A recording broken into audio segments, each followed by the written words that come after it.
Passionné de bourse depuis ses 15 ans, Stéphane est un investisseur très actif, mais il est aussi chef d'entreprise. Son terrain de jeu privilégié, ce sont les indices boursiers, comme le DAX ou le CAC 40. Il va tout nous dire sur sa façon de jouer en bourse, notamment grâce au CFD. Stéphane, bonjour. Bonjour Jean-Jacques. Alors, vous êtes un passionné de bourse depuis tout petit. Ah oui, ça m'est venu assez très tôt, oui, effectivement, ouais, c'est vrai. À quel âge vous avez démarré? 12-13 ans en fait. Un peu par hasard, suite à ma grande communion, j'ai touché un peu d'argent de la famille. D'accord. Et mes parents m'ont dit qu'est-ce que tu veux faire de cet argent? Et je leur ai dit écoute, ouvre-moi un compte titre en bourse. Et ils m'ont ouvert un compte titre en bourse. À 12 ans. À 12 ans, ouais, tout à fait. Et alors comment vous faisiez pour choisir vos valeurs au début? Parce que vous ne lisiez pas la presse financière. Du tout.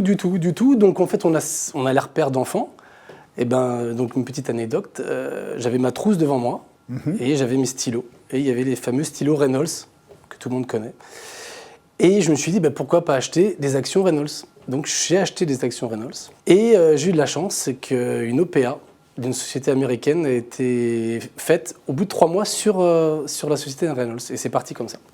Donc vous avez gagné vos premières plus-values, J'ai triplé, je crois, la mise de départ avec cette histoire, oui, tout à fait. Et alors, votre vraie passion pour la bourse, elle a démarré, donc j'imagine, avec le Minitel, avec ces outils de Tout à fait. En fait, je rentrais des cours de chez mes parents et puis j'allais me brancher, je me rappelle, à fin de séance à 17h30, 18h pour aller voir les cours du jour, pour voir ce qui s'était passé.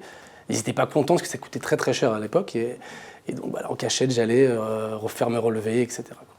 Et alors, parce que vous avez imaginé, j'imagine, en faire votre métier, puisque à 15 ans, vous étiez déjà sur les marchés financiers. Oui. Donc, ça, j'ai très tôt sur les marchés financiers. Alors, c'était pas forcément bien perçu à l'époque. Donc, mes parents m'ont dit, écoute, il va falloir quand même que tu assures un petit peu plus le coup. Il va falloir que les marchés, c'est ta passion, etc. Mais on aimerait quand même que tu fasses quelque chose de moins dangereux. Donc, je suis parti sur des études d'expertise comptable, qui était comme un petit peu en rapport toujours avec le monde de la finance, etc. Et donc, j'ai fait carrière dans ce monde-là, et maintenant je suis chef d'entreprise. Et j'assouvis ma passion à fond via IG et les CFD. Donc vous êtes un passionné de bourse. Alors au début, vous misiez sur quoi? Sur les actions, sur des petites capitalisations, des petites sociétés, des grosses sociétés? Au début, je m'étais un peu spécialisé dans les small caps, donc les petites sociétés qui étaient cotées au second marché. Et puis avec l'expérience, on monte sur les sociétés du CAC 40. Et progressivement, je me suis intéressé aux indices. Vraiment. Aux indices? Aux indices. Français, allemands, américains. Et alors pourquoi les indices Pourquoi? Parce que je me suis aperçu qu'ils étaient moins volatiles qu'une action. C'est-à-dire que quand il y avait une mauvaise nouvelle sur une des sociétés, tout de suite le cours était impacté.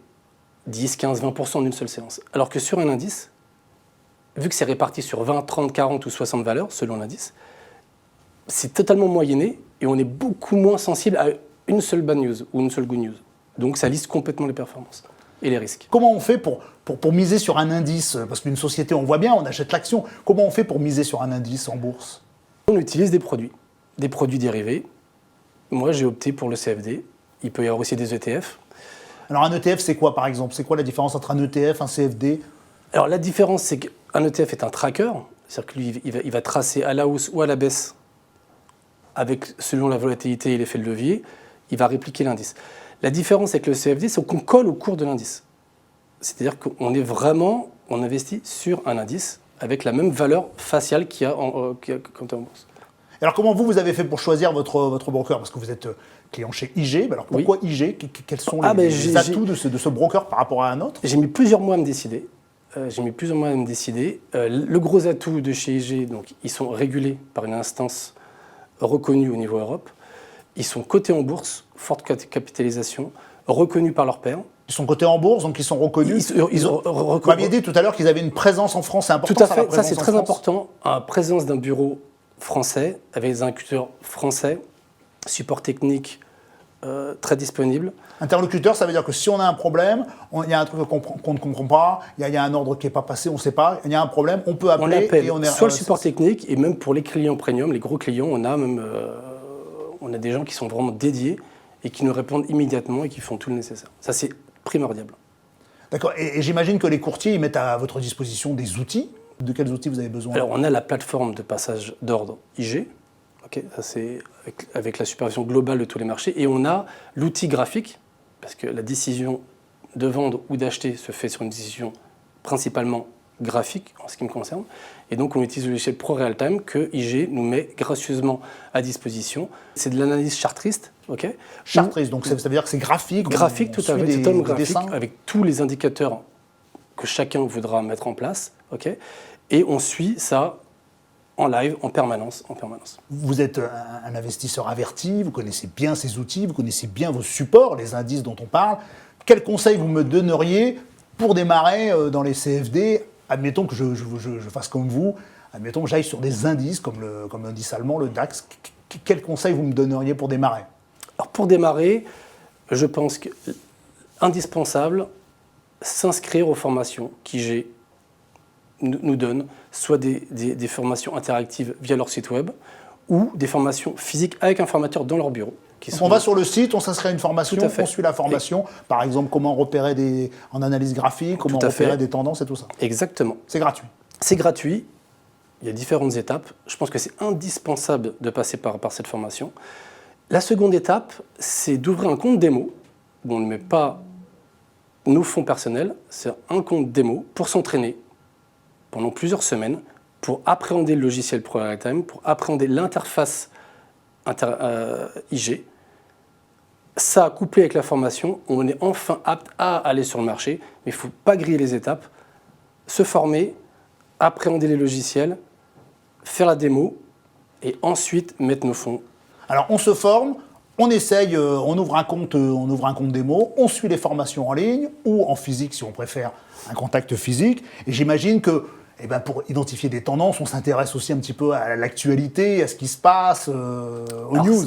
C'est indispensable tous les jours de prendre le pouls économique, les décisions politiques, les décisions géopolitiques. Donc on a une multitude de sites à notre disposition pour ça. La presse papier aussi, très important. Et sur les secteurs qui nous intéressent. Si on est sur du CAC, on s'intéresse bien entendu à ce qui se passe en France. Si on est sur de la matière première, on va s'intéresser par exemple à tout ce qui est géopolitique, etc., etc., etc.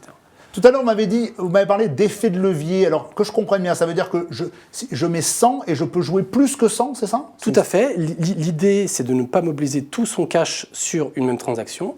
Donc, si j'ai 100 et que j'ai un levier 10, je peux en fait investir 1000.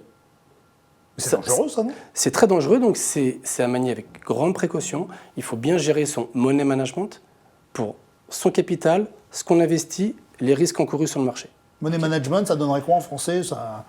L'investissement, gérer ses investissements? Oui, c'est gérer son capital de façon à gérer le possible gain, mais aussi la possible perte. Alors, les effets de levier, comment je les utilise finalement? Parce que qu'est-ce que vous me conseillez de faire du x10, du x2, du x3? Qu'est-ce que vous me conseillez? Moi, personnellement, tout à fait. Pour un débutant, je conseille de rester entre un levier de 2 ou 3. Au-delà, il faut vraiment avoir une certaine expérience pour s'exposer, parce que le gain est élevé, mais en contrepartie, la perte également. Est-ce que vous avez un conseil pour nous demain? Qu'est-ce qu'on joue? On joue la hausse, du DAX, la baisse? Qu'est-ce qu'on fait demain? C'est pas aussi simple, Jean-Jacques. Je pense qu'il faut avoir une approche vraiment très sérieuse des marchés. On n'est pas sur du loto, on n'est pas sur du casino. Il n'y a pas de pari. C'est vraiment une analyse macro, une analyse graphique qui nous donne une conviction qui peut être une conviction d'une journée, une conviction d'une semaine, de plusieurs mois. Il n'y a pas de martingale. Chaque jour, il faut se remettre en question et chaque jour réanalyser le marché pour prendre ses décisions. Bon, donc, on va sur le site IG, on suit la formation, on démarre avec un compte démo et après on se lance. Et si on a un petit peu de chance et un petit peu de talent comme vous, eh bien, on gagne. En tout cas, merci beaucoup Stéphane d'être venu nous parler du fonctionnement des CFD et de votre passion de la bourse. Merci beaucoup. Merci à vous Jean-Jacques. Merci.